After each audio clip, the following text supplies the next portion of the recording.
সুপ্রভাত বন্ধুরা, আজ হলো 12 আগস্ট সোমবার। আজকের সকালের বিশেষ বিশেষ খবরগুলি হলো: আজ অ্যাকাউন্টে ঢুকবে লাখ লাখ হিতাধিকারীর টাকা। অরুণোদয় প্রকল্প, বৃদ্ধ পেনশন, বিধবা পেনশনের টাকা আজ ঢুকবে অ্যাকাউন্টে। বিস্তারিত থাকবে প্রতিবেদনে। নিলামবাজার ব্রাহ্মণ শাসনে মা বাবাকে দা দিয়ে কুপিয়ে খুন করে ফেসবুকে লাইভ করে পালিয়ে যাওয়ার পথে নিলামবাজারের যুবক আটক হলো আসিমগঞ্জে। স্বস্তি নিলামবাজার ব্রাহ্মণ শাসনে। বিস্তারিত থাকবে প্রতিবেদনে। 5 গ্রামে মাছ ধরতে গিয়ে বরাকে তলিয়ে গেলেন বৃদ্ধ। আগামী 15 আগস্ট পর্যন্ত অব্যাহত থাকবে বৃষ্টি। হারাঙ্গাজাও বালাসরা মহাসড়কে 10 গাড়ি চলাচল ব্যাহত। বিশ্বের যে কোনো প্রান্তে মুসলিমদের সমস্যা হলে এগিয়ে আসে কংগ্রেস। বাংলাদেশে হিন্দু নির্যাতন নিয়ে নীরব কংগ্রেস। কটাক্ষ মুখ্যমন্ত্রী হিমন্ত বিশ্ব শর্মার। নিজের ব্যর্থতা ডাকতে জিহাদ শব্দ নিয়ে ব্যস্ত মুখ্যমন্ত্রী হিমন্ত বিশ্ব শর্মা, বললেন গৌরব গগৈ। স্ত্রীর পাশাপাশি বাবা মায়ের মধ্যেও ভাগ করে দেওয়া হবে শহীদ জওয়ানের পেনশন। রাজ্যসভা 5 কেন্দ্রের উপনির্বাচন, আজ প্রার্থী বাছাই বিজেপির। দীর্ঘদিন ধরে বেহাল 6 নম্বর জাতীয় সড়ক। ক্ষেতের মাঠে নয়, এবার কালাইনে রাজপথে ধানের চারা রোপণ যুব কংগ্রেসের। কোনো সরকারি অফিসে দুর্নীতি প্রমাণ হলে অফিস থেকে তুলে এনে গ্রেফতার করা হবে। করিমগঞ্জে শেখ করা মন্তব্য মন্ত্রী চন্দ্রমোহন পাটোয়ারির। শিলচর লক্ষ্মীপুরে বজরং দলের অভিযানে উদ্ধার গোমাংস। এবং থাকবে আজকের বরাক উপত্যকার 3 জেলার আবহাওয়ার খবর। তাহলে বিস্তারিত খবরে যাওয়ার আগে অবশ্যই ভিডিওটিতে একটি লাইক করে চ্যানেলটি সাবস্ক্রাইব করে পাশের বেল আইকনটি বাজিয়ে রাখবেন এবং ফেসবুক পেজটি ফলো করে ভিডিওটি অবশ্যই শেয়ার করবেন, যাতে সঠিক তথ্যগুলো সবার কাছে পৌঁছাতে পারে। এবার শুনুন আজকের খবরগুলির বিস্তারিত। প্রথম খবর, আজ বরাক উপত্যকা সহ রাজ্যের লাখ লাখ হিতাধিকারীর অ্যাকাউন্টে আসবে টাকা। আজ অর্থাৎ 12 আগস্ট সোমবার লাখ লাখ হিতাধিকারীর অ্যাকাউন্টে ঢুকবে টাকা। অরুণোদয় প্রকল্পের লাখ লাখ হিতাধিকারীর অ্যাকাউন্টে জমা করা হবে 1250 টাকা করে। বৃদ্ধ পেনশন, বিধবা পেনশনের টাকাও আজ ঢুকবে অ্যাকাউন্টে। উল্লেখ্য, এইবার শনিবার এবং রবিবার থাকার জন্য মাসের 10 তারিখের পরিবর্তে আজ অর্থাৎ 12 তারিখে দেওয়া হবে এই টাকা। গত কয়েকদিন আগে মুখ্যমন্ত্রী হিমন্ত বিশ্ব শর্মা এই ঘোষণা করেছিলেন। শনিবার এবং রবিবার থাকার জন্য এইবার টাকা দিতে 2 দিন বিলম্ব হয়েছে, তবে আজ অর্থাৎ সোমবার দেওয়া হবে এই টাকা। কিছু সময়ের মধ্যে লাখ লাখ লোকের অ্যাকাউন্টে ঢুকবে এই টাকা। 5 গ্রামে মাছ ধরতে গিয়ে বরাকে তলিয়ে গেলেন এক ব্যক্তি। মাছ ধরতে গিয়ে তলিয়ে গেলেন বৃদ্ধ। ঘটনার সঙ্গে সঙ্গে নদীতে নেমে তল্লাশি শুরু করলেও খোঁজ মেলেনি ওই বৃদ্ধের। রবিবার চাঞ্চল্যকর এই ঘটনাটি ঘটেছে 5 গ্রাম থানা এলাকার সন্তোষনগর কলোনিতে। জানা গেছে, স্থানীয় বাসিন্দা সুভাষ চৌধুরী প্রতিদিনের মতো রবিবার মাছ ধরতে যান বাড়ির পাশে থাকা বরাক নদীতে।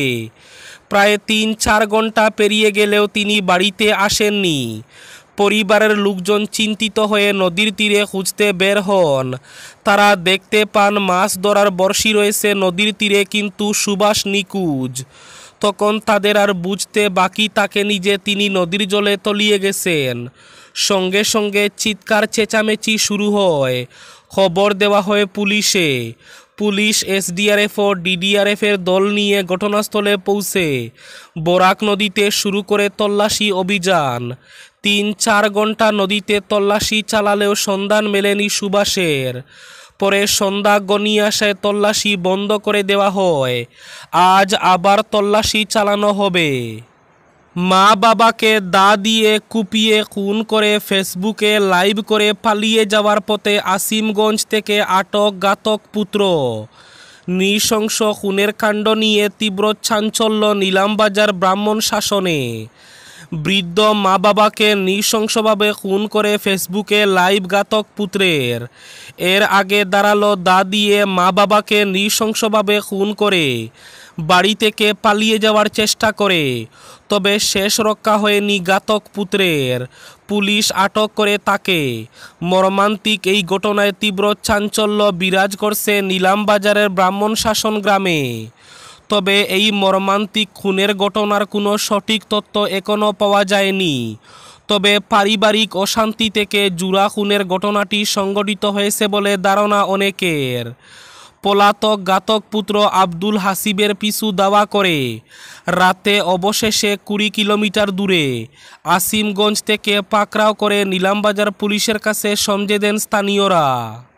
বিশ্বের যে কোনো প্রান্তে মুসলিমদের সমস্যা হলে এগিয়ে আসে কংগ্রেস। বাংলাদেশে হিন্দু নির্যাতন নিয়ে নীরব কংগ্রেস। কটাক্ষ মুখ্যমন্ত্রী ডক্টর হিমন্ত বিশ্ব শর্মার। বাংলাদেশ ইস্যু নিয়ে আবার একবার কংগ্রেসকে আক্রমণের লক্ষ্য করে নিলেন অসমের মুখ্যমন্ত্রী হিমন্ত। দলীয় কাজে বর্তমানে তিনি ঝাড়খণ্ডে রয়েছেন। সেখানেই বাংলাদেশে চলা হিন্দুদের উপর আক্রমণের বিষয়ে প্রতিক্রিয়া ব্যক্ত করতে গিয়ে কংগ্রেসকেই টার্গেট করেন তিনি। রবিবার তিনি সাংবাদিকদের বলেন, হিন্দুদের প্রতি যে কংগ্রেসের কোনো দায়িত্ব নেই সেটা বারবার প্রমাণ হচ্ছে। গাজার হিংসা নিয়ে কংগ্রেস হুলস্থুল করেছে, নেতারা বারবার টুইট করেছেন, কিন্তু বাংলাদেশের নির্যাতিত হিন্দুদের নিয়ে কথা বলার সময় নেই কংগ্রেসের। এটাই প্রমাণ করে যে পৃথিবীর যে কোনো প্রান্তে মুসলমানরা বিপদে পড়লে কংগ্রেস এগিয়ে আসবে, কিন্তু হিন্দুদের স্বার্থে আসবে না। এদিকে নিজের ব্যর্থতা ঢাকতে জিহাদ শব্দ নিয়ে ব্যস্ত মুখ্যমন্ত্রী। বললেন গৌরব গগৈ। নিজের ব্যর্থতাকে ডাকতেই মুখ্যমন্ত্রী হিমন্ত বিশ্ব শর্মা জিহাদ শব্দ নিয়ে ব্যস্ত হয়ে উঠেছেন। মুখ্যমন্ত্রী ডক্টর হিমন্ত বিশ্ব শর্মার তীব্র সমালোচনা করে এমন মন্তব্য করেছেন গৌরব গগৈ। রবিবার মুখ্যমন্ত্রী ডক্টর হিমন্ত বিশ্ব শর্মাকে তীব্র আক্রমণ করেন লোকসভার সাংসদ গৌরব গগৈ।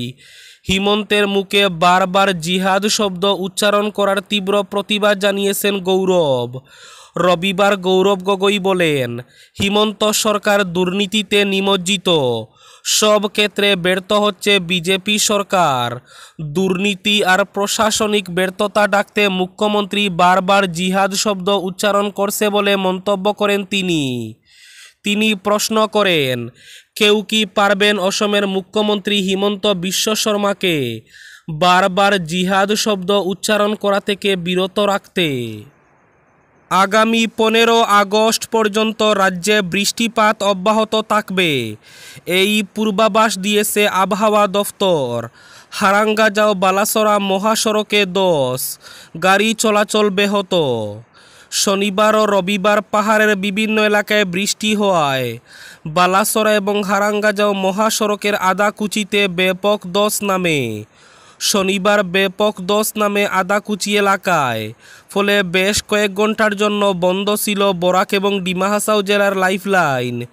সড়কের দুদিকে থমকে দাঁড়ায় শতাধিক যানবাহন। নির্মাণ সংস্থা সুশি ইনফ্রার কর্মীরা ধস সারাইয়ের পর রাতের দিকে যানবাহন চলাচল স্বাভাবিক হয়। রবিবার সকালে আবার আদাকুচিতে ধস নেমে 1 ঘন্টার জন্য সড়ক বন্ধ ছিল, তবে এই ধস সারাইয়ের বেশি দেরি হয়নি। বিশেষজ্ঞদের মতে এসব অঞ্চলে মাটি খুব লুজ, তাই একটু বৃষ্টি হলে মাটি নরম হয়ে সড়কে নেমে আসে।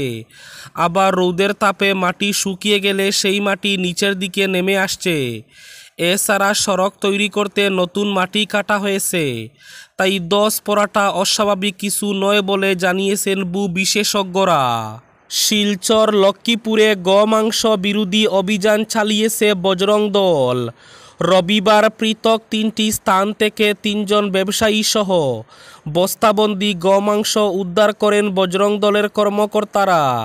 পাচারে ব্যবহৃত একটি যাত্রীবাহী জেটা গাড়ি ও 2টি স্কুটিও আটক করা হয়। পরে এগুলো সমঝে দেওয়া হয় লক্ষ্মীপুর থানার পুলিশকে। বজরং দলের রাহুল যাদব সংবাদ মাধ্যমকে জানান, প্রতিদিন বস্তাবন্দি করে লক্ষ্মীপুরের বিভিন্ন এলাকায় ব্যবসায়ীরা বিক্রি করছেন গোমাংস। এ খবরের ভিত্তিতে এদিন সকালে তারা লক্ষ্মীপুরের বিভিন্ন সড়কে অপেক্ষা করছিলেন পাচারকারীদের হাতে নাতে ধরার জন্য। এতে ধরা পড়ে 3টি স্থানে বস্তাবন্দি গোমাংস। বস্তায় ভরে গোমাংসগুলি আনা হয়েছিল একটি যাত্রীবাহী জেটা গাড়ি ও 2টি স্কুটিতে করে। আগামীতে যাতে এ ধরনের ঘটনা আর সামনে না আসে তার জন্য প্রশাসনিকভাবে বিহিত ব্যবস্থা নেওয়ারও আহ্বান জানান তিনি। দুর্নীতি প্রমাণ হলে অফিস থেকে তুলে এনে গ্রেফতার করা হবে। করিমগঞ্জে এসে করা মন্তব্য মন্ত্রী চন্দ্রমোহন পাটোয়ারির। দুর্নীতির বিরুদ্ধে শূন্য সহনশীল নীতি নিয়ে চলছে অসম সরকার। সরকারি কোনো দফতরে দুর্নীতি বরদাস্ত করা হবে না। দুর্নীতি প্রমাণিত হলে অফিস থেকে তুলে এনে গ্রেফতার করা হবে। রবিবার জেলা শাসক কার্যালয়ে দাঁড়িয়ে সাংবাদিকদের সামনে দুর্নীতির বিরুদ্ধে এমন মন্তব্য করেছেন মন্ত্রী চন্দ্রমোহন পাটোয়ারি। স্ত্রীর পাশাপাশি বাবা মায়ের মধ্যেও শহীদ জওয়ানের পেনশন ভাগ করে দেওয়ার ভাবনায় কেন্দ্র। শহীদ ক্যাপ্টেন অংশুমান সিংয়ের কীর্তিচক্র নিয়ে বিতর্কের মধ্যে সংসদে সেনায় পেনশন বিধি সংস্কারের ইঙ্গিত দিলেন কেন্দ্রীয় প্রতিরক্ষা মন্ত্রী সঞ্জয় শেঠ। তিনি জানিয়েছেন আগামী দিনে কর্তব্যরত অবস্থায় কোনো সেনা জওয়ানের মৃত্যু হলে ক্ষতিপূরণের অর্থ পাওয়ার নিয়মে বড় পরিবর্তন আসতে পারে। রাজ্যসভা 5 কেন্দ্রের উপনির্বাচন আজ প্রার্থী বাছাই বিজেপির। দলের আভ্যন্তরীণ কুন্দল নতুন পুরনো সংঘাতকে তুড়ি মেরে বিধানসভা উপনির্বাচন, রাজ্যসভা পঞ্চায়েত নির্বাচন নিয়ে অ্যাকশন মুডে বিজেপি। দলের রাষ্ট্রীয় সাংগঠনিক সাধারণ সম্পাদক বিএল সন্তোষের উপস্থিতিতে দুদিন ধরে 8 রাজ্যের নেতৃত্বের সঙ্গে বৈঠকের পর উপনির্বাচন নিয়ে চূড়ান্ত প্রস্তুত বিজেপি। আজ রাজ্যসভা এবং উপনির্বাচনের প্রার্থী চূড়ান্ত করার লক্ষ্যে কইনাদরায় নির্বাচন সমিতির বৈঠক অনুষ্ঠিত হবে বলে দলীয় সূত্রে খবর। আজকের বরাক উপত্যকার 3 জেলার আবহাওয়ার খবর। আজও বরাক উপত্যকার 3 জেলায় প্রচুর বৃষ্টিপাতের পূর্বাভাস। শিলচর কাছাড়ে আজ সর্বোচ্চ তাপমাত্রা থাকবে 29 ডিগ্রি সেলসিয়াস এবং সর্বনিম্ন তাপমাত্রা থাকবে 26 ডিগ্রি সেলসিয়াস। করিমগঞ্জ জেলায় আজ সর্বোচ্চ তাপমাত্রা থাকবে 30 ডিগ্রি সেলসিয়াস এবং সর্বনিম্ন তাপমাত্রা থাকবে 26 ডিগ্রি সেলসিয়াস। হাইলাকান্দি জেলায় আজ সর্বোচ্চ তাপমাত্রা থাকবে 29 ডিগ্রি সেলসিয়াস এবং সর্বনিম্ন তাপমাত্রা থাকবে 26 ডিগ্রি সেলসিয়াস। এবার শেষ খবরটি। দীর্ঘদিন ধরে বেহাল 6 নম্বর জাতীয় সড়ক। ক্ষেতের মাঠে নয়, এবার কালাইনে রাজপথে ধানের চারা রোপণ যুব কংগ্রেসের। রবিবার দুপুরে 6 নম্বর জাতীয় সড়কের কালাইনে দেখা গেল এমন দৃশ্য। আর এই কাজটি করল যুব কংগ্রেস। দীর্ঘদিন থেকে বেহাল রাজপথে এদিন ধানের চারা লাগিয়ে প্রতিবাদ করলেন যুব কংগ্রেস কর্মীরা। উল্লেখ্য, রাস্তার পিচ উঠে গিয়ে সৃষ্টি হয়েছে বিশাল বিশাল গর্ত।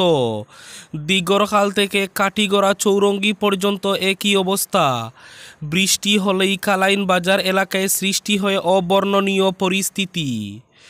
এই ছিল আজকের সকালের বিশেষ বিশেষ খবরগুলি। ভিডিওটি অবশ্যই লাইক করে শেয়ার করে দেবেন।